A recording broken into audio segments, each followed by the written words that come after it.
cette image, quand je le raconte, je le vois. Je le vois. J'ai envie de montrer des photos de gens forts, de gens conscients. D'en voir les richesses. La diversité des vérités possibles. J'ai pris une chaise et je suis allé dehors en dessous d'un arbre.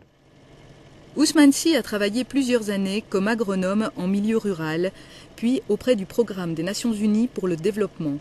En 1993, à l'issue des premières élections démocratiques dans son pays, le Mali, il rejoint le gouvernement du président Alpha Oumar Konaré.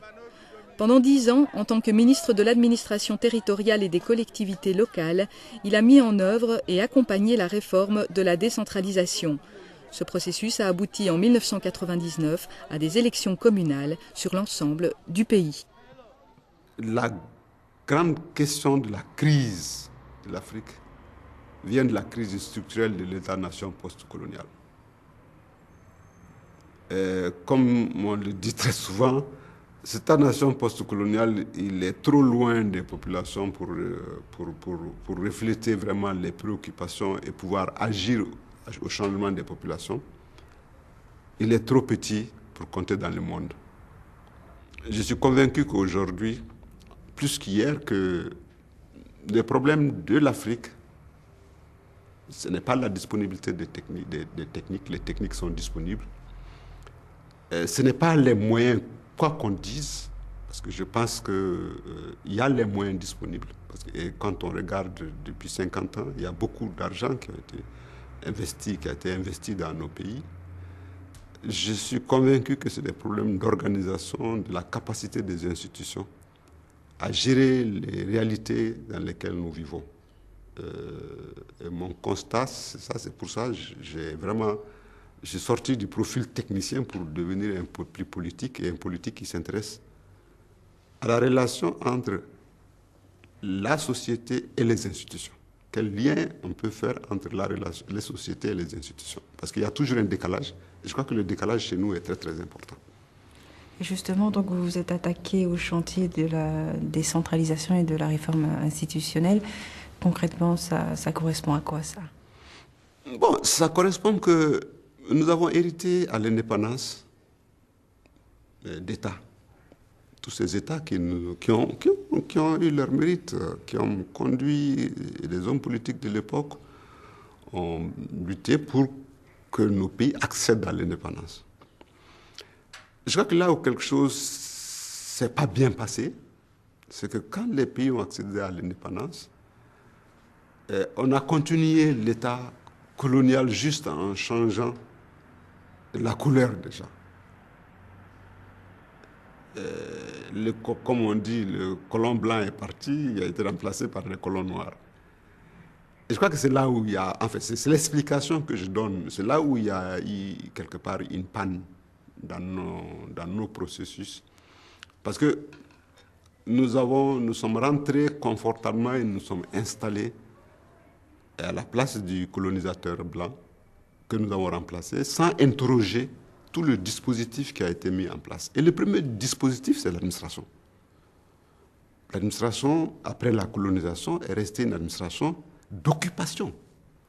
Est restée une administration qui ne cherche pas à dialoguer.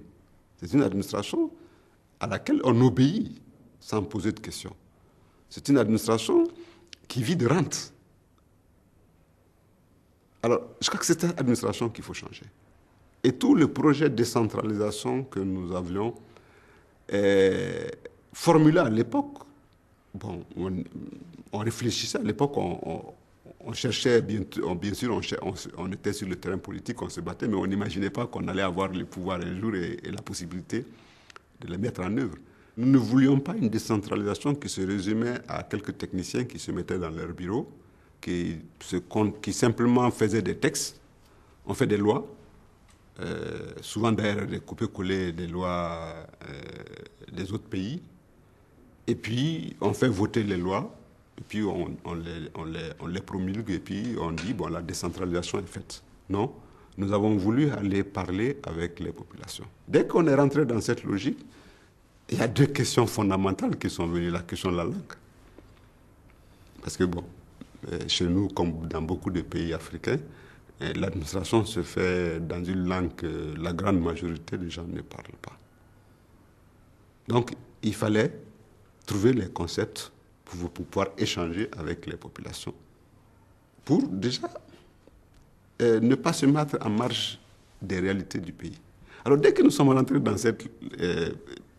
cette logique d'aller parler avec les gens, nous nous sommes rendus très vite compte qu'en fait, tout ce que nous étions en train de penser n'était pas étranger aux populations maliennes.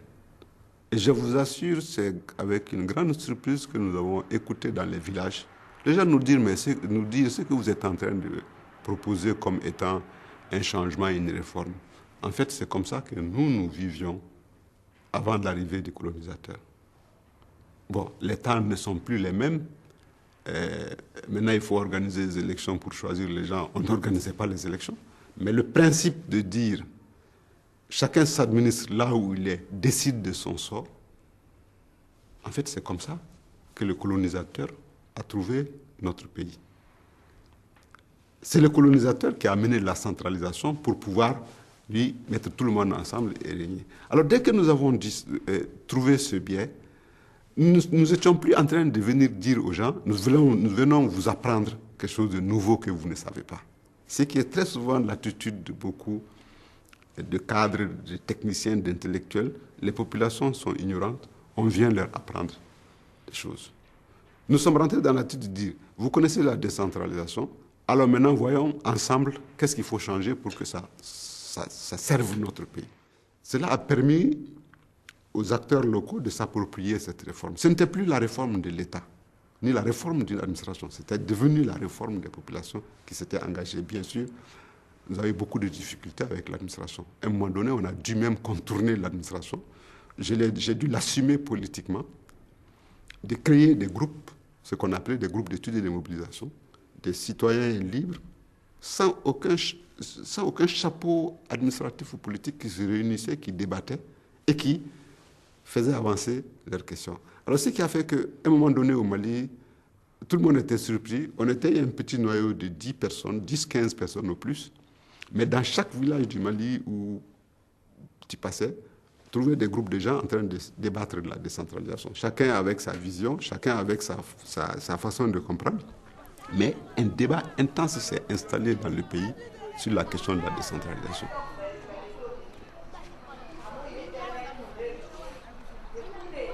Pour ce qui concerne le lendemain.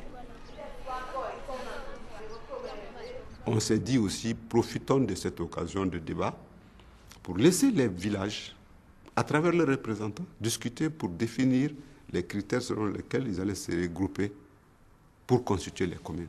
Ça a été des grands moments. Au début, ça paraissait très dangereux d'ailleurs. À l'époque, beaucoup de gens nous ont dit « mais c'est dangereux, vous allez casser votre pays, le pays ne résistera pas à ce débat, les villages ne se mettront jamais d'accord ». C'est un débat qui a été long. Nous sommes une société de réalité, de parole. Ça a pris 1 an et demi, mais les gens sont sortis de là avec les communes.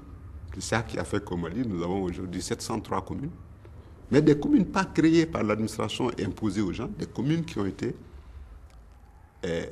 créées dans le débat par les populations elles-mêmes. C'est pour ça, d'ailleurs, les populations s'identifient beaucoup à ces communes aujourd'hui. Aujourd'hui, nous avons 703 communes gérées par 11 à 12 000 élus locaux, avec des maires dans chaque partie du Mali qui, tous les jours, sont en train de s'occuper de comment les populations peuvent elles-mêmes d'abord faire face à leurs problèmes, avec beaucoup de difficultés, j'en conviens, parce que c'est une réforme où il y a encore beaucoup de conquêtes à faire. On a des jeunes, surtout ceux qui me donnent moi grand espoir, c'est tous ces jeunes aujourd'hui maires, conseillers municipaux, qui ont entre 25 ans, 30 ans, 40 ans, qui sont en train de faire leur arme politique avec les populations. Je vous assure que le jour où ces jeunes qui sont rentrés dans la politique par le local vont être des députés, si certains d'entre eux deviennent des ministres, je crois qu'ils pourront prendre les bonnes décisions concernant l'avancée du pays. Et je crois que ça, c'est extrêmement important comme facteur de changement. Nous avons pu exécuter quand même certaines tâches qui nous ont été confiées. 17 757 221, total de recettes 26 836 725. Donc, au point de vue Vous venez de le dire, donc vous êtes un partisan de l'action au niveau local, mais vous êtes aussi un panafricain convaincu. Oui, ça paraît contradictoire. Mais je pense que pour moi, c'est deux faces de la même médaille. Si l'Afrique veut continuer à exister dans le monde, il faut que l'Afrique s'unisse pour constituer des grands ensembles, pour pouvoir être partenaire des autres grands ensembles dans le monde. Et cette intégration qui était jusqu'à présent laissée entre les mains des États, très frileux sur leur prétendue souveraineté, je dis bien prétendue souveraineté, et avec des drapeaux, avec des hymnes et tout ce qu'il y a derrière. Je crois que c'est vraiment des grands obstacles, avec des frontières, c'est des grands obstacles aujourd'hui à cette intégration. C'est pour ça que je pense que quelque part la décentralisation va rejoindre l'intégration régionale par le local. Vous savez, les communautés ont dépassé et savent dépasser plus les frontières que les États. Moi, ça je parle d'expérience parce que j'étais ministre de l'administration du territoire, donc j'ai géré les frontières. Il y a une vie intense de part et d'autre des frontières. Parce que les frontières n'ont en réalité jamais réussi à couper le lien qu'il y a entre les communautés. Parce que les frontières sont passées par-dessus des communautés. Mais ces liens sont restés. Alors, je pense que ça aussi, c'est la nouvelle chance pour l'intégration. L'intégration par le bas, l'intégration par les acteurs. Bon, les institutions vont courir après. Les institutions vont venir après rattraper. Mais je crois que la meilleure façon de faire l'intégration, c'est par le local. C'est pour ça, je dis, il faut penser les changements en Afrique avec ce couple de centralisation-intégration. Je crois que le grand défi aujourd'hui des Africains, c'est de faire comment on va réussir à formuler un projet qui met en mouvement les Africains. Dès que les gens se mettent en mouvement, ils remportent des victoires incroyables.